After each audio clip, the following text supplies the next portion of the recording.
Bonsoir à tous. Nous allons continuer dans le même sens, c'est-à-dire faire du Seigneur notre priorité. Ça veut dire être les témoins qu'il a pourvu que nous soyons. Amen. Ça veut dire lui rendre visible.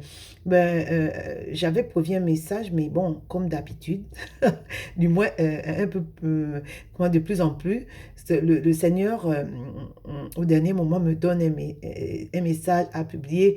Et hier, alors que, en milieu de, c'est-à-dire en 1 heure du matin, le Seigneur a fait monter un passage, alors que j'ai pris du temps. Il faut dire, entre parenthèses, que je sors d'une épreuve, et j'ai pris du temps pour chercher sa face. Vraiment, lui demander pendant ces moments son cœur lui demandait de me donner, qu'il trouve en moi, de me donner, de télécharger en moi le cœur qu'il a vu en David, c'est-à-dire un cœur qui fait toutes ses volontés. Et vraiment, je lui ai demandé que je puisse, qu'il m'aide à manifester cet amour-là qu'il a répandu au-dedans de moi, c'est-à-dire euh, aimer mes ennemis, prier pour ceux qui me persécutent, pardonner, vraiment être comme lui. Vraiment, je lui ai demandé Dieu, je lui ai demandé, lui, Dieu Dieu donne-moi toi, vraiment, par des prières et des supplications et avec des actions de grâce. J'ai fait cela et je n'arrête pas.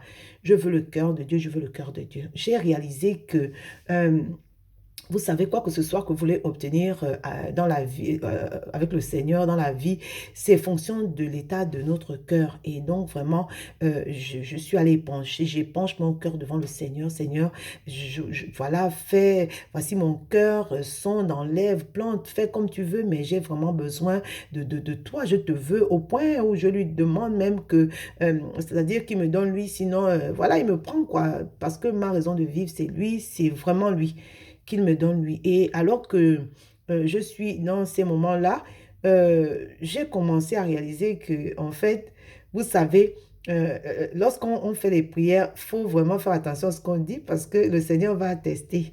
Et j'ai réalisé que l'épreuve que j'ai traversée, vraiment, et au sortir de là, vraiment, le Seigneur a commencé à télécharger en moi son cœur parce qu'il m'arrive de... Ce que la dernière vidéo parlait comme ça, c'est vraiment que le Seigneur a travaillé mon cœur et qu'il est encore en train de travailler.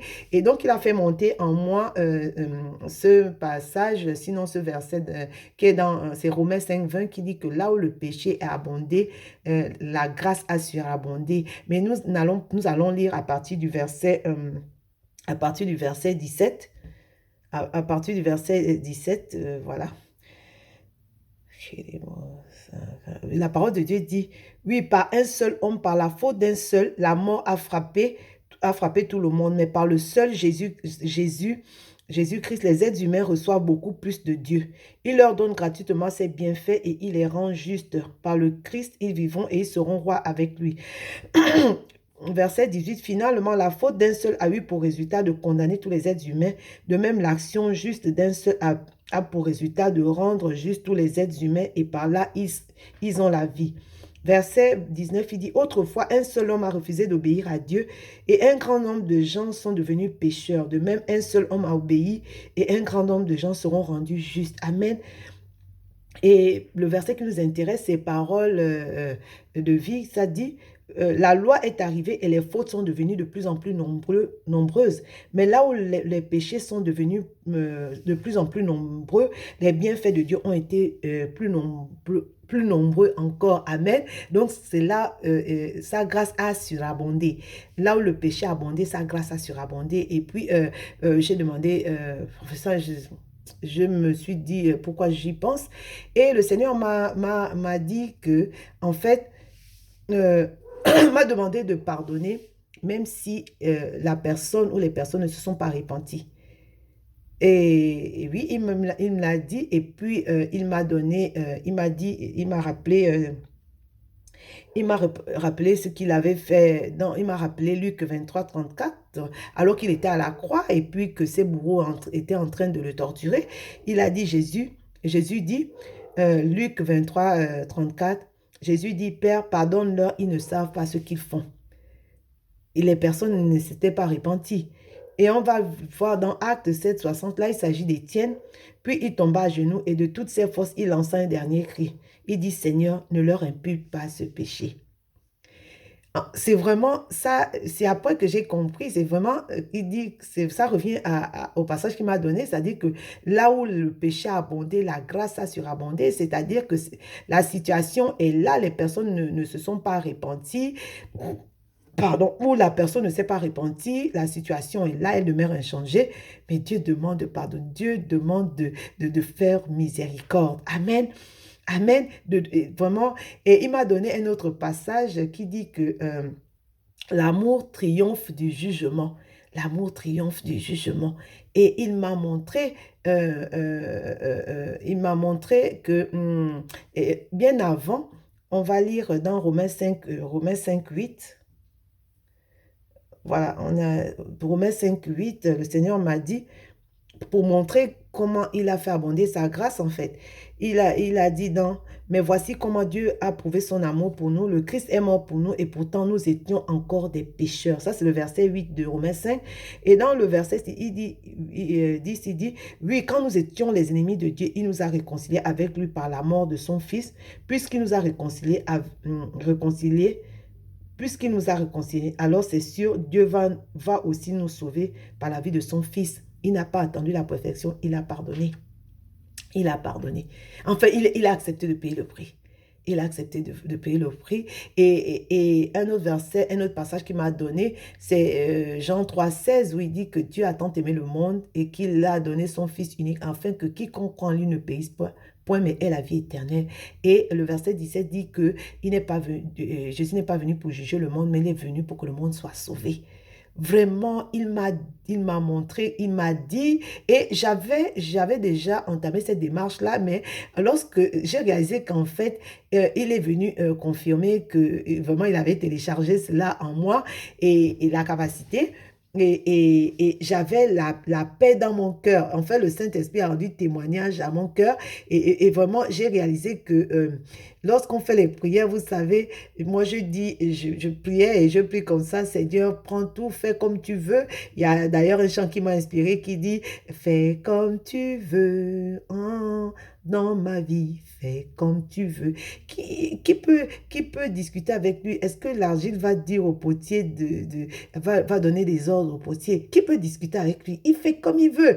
Et je dis, Seigneur, comment dire, enlève, retranche, fais comme tu veux. Eh bien, je veux ton cœur, mais justement, il va tester et puis c'est comme ça que il va de plus en plus, on va lui ressembler. On va lui ressembler. Moi, je bénis Dieu pour les épreuves. C'est vrai que quand on est à l'intérieur, c'est la folie, mais quand on en sort, c'est vraiment un sujet de joie véritablement. Amen. Amen. Et il m'a dit, vous savez,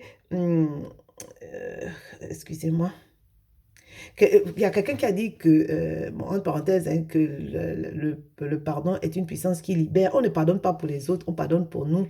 Et vraiment, oui. Et donc, j'ai réalisé, vous savez, euh, on était du monde avant que Christ vienne nous attirer, vienne nous chercher.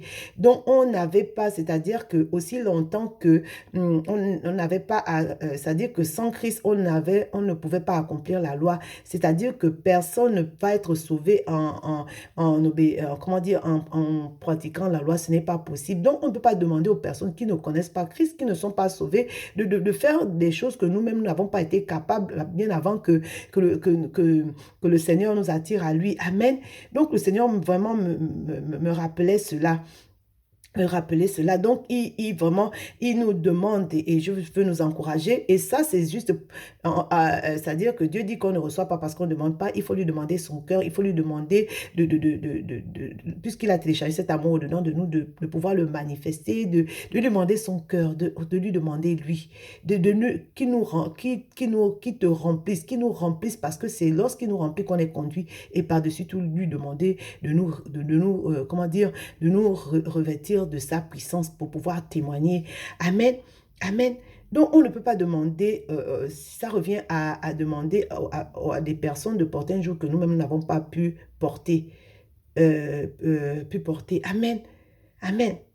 Donc, la parole de Dieu dit dans Luc 23, Marc 6, verset 15, il dit, mais si vous ne pardonnez pas aux autres, votre Père ne vous pardonnera pas non plus vos fautes. Amen. Et dans la prière du Notre Père, la parole de Dieu dit que pardonne-nous nos offenses comme nous pardonnons aussi à ceux qui nous ont offensés. Ça revient à dire qu'on devra pardonner si on veut que Dieu nous pardonne. Amen. Et voilà. En parenthèse, c'est vous dire que, vous savez, moi j'ai été éprouvée dans mon mariage. J'ai été éprouvée dans mon mariage. Et le Seigneur m'a dit une chose, hein, c'est-à-dire que Dieu nous demande tout ça, mais il n'est pas ignorant de ce qu'on traverse. Vous savez, Dieu est derrière sa parole pour l'exécuter. Amen. Quand je dis que nous devons être des témoins, il faut payer le prix. C'est-à-dire, qu'est-ce que tu devras faire dans... Moi, par exemple, ce que j'ai fait, c'est que j'ai mis mon mariage sur l'autel, comme Abraham a mis Isaac sur l'autel. Que Dieu, il a dit dans sa parole que il est c'est-à-dire que c'est lui qui est l'instigateur du mariage. On voit le premier mariage avec Adam et Ève. Il a dit qu'il est le divorce. Il a dit que personne ne sait pas ce qu'il a uni. Il a dit que le lit conjugal soit exemple de toute souillure. Il a dit que le corps de l'homme ne lui appartient pas, il appartient à sa femme. Le corps de la femme n'appartient pas à la femme, il appartient à l'homme. Amen. Dieu a dit ça. Dieu n'est pas un menteur. Comme a pu dire, comment dire, il a dit à Abraham de sacrifier Isaac alors que c'est à partir d'Isaac qu'il devait susciter une postérité à Abraham. Amen. Mais, comment dire, il lui demande de sacrifier Isaac. Dieu dit que, voici ce qu'Abraham a dit dans Hébreu 11, 17, Abraham a dit, alors que Dieu lui avait fait la promesse, il dit, Abraham dit, Dieu estimait-il être assez puissant pour ressusciter un mort et son fils lui a été rendu. Dieu veille sur sa parole pour l'exécuter. Déchargez-vous sur lui de tous vos soucis. Lui-même prendra soin de vous. Mettez ce mariage ou cette situation sur l'autel. Que Dieu fasse comme il veut. Que Dieu fasse de ça comme il veut. Mais votre part, c'est de faire, de faire ce qu'il vous demande de faire. Et le reste, voilà. Et vous savez, lorsque le Seigneur appelle, et ça encore, le Seigneur me l'a rappelé parce que je dis souvent au Seigneur, est-ce qu'on est obligé de passer par là? Est-ce qu'on est obligé d'en arriver là? Vous savez, l'onction est donnée pour les autres, hein, ce n'est pas pour nous. C'est-à-dire que si tu as été appelé, normalement tout le monde est appelé, il va falloir payer le prix, il va falloir faire ta part. Et la parole de Dieu dit, cherchez premièrement le royaume des cieux et tout, le reste vous sera donné par-dessus tout. Donne-lui ce mariage. Donne-lui cette situation qui te fatigue depuis longtemps. Libère-toi et fais ta part. Demande-lui. Et vraiment, je te suggère de prendre un temps avec lui si tu as traversé ou tu es dans une situation compliquée. Prends le temps, vraiment, prends une retraite, retire-toi. Moi, je ne suis pas allée loin, je suis chez moi, mais je suis, voilà, dans comment dire, une partie de la maison. Et vraiment, je prends du temps avec le Seigneur et je vois comment il travaille mon cœur, je vois comment vraiment il me fortifie. Vraiment, prends le temps, va l'écouter. Parce que lorsqu'on n'est pas dans le lieu secret, il y a plusieurs voix. Il y a plusieurs voix et on ne s'en sort pas. Amen. Amen. Alors, vraiment, fais-le et puis tu verras comment Dieu va télécharger son cœur. Il va t'accorder la grâce. Amen. Pour pouvoir faire, puisqu'il dit que sa puissance s'accomplit dans notre faiblesse. Et tu verras comment tu pourras pardonner, même si les personnes n'ont pas changé. Allez, à très vite. Merci.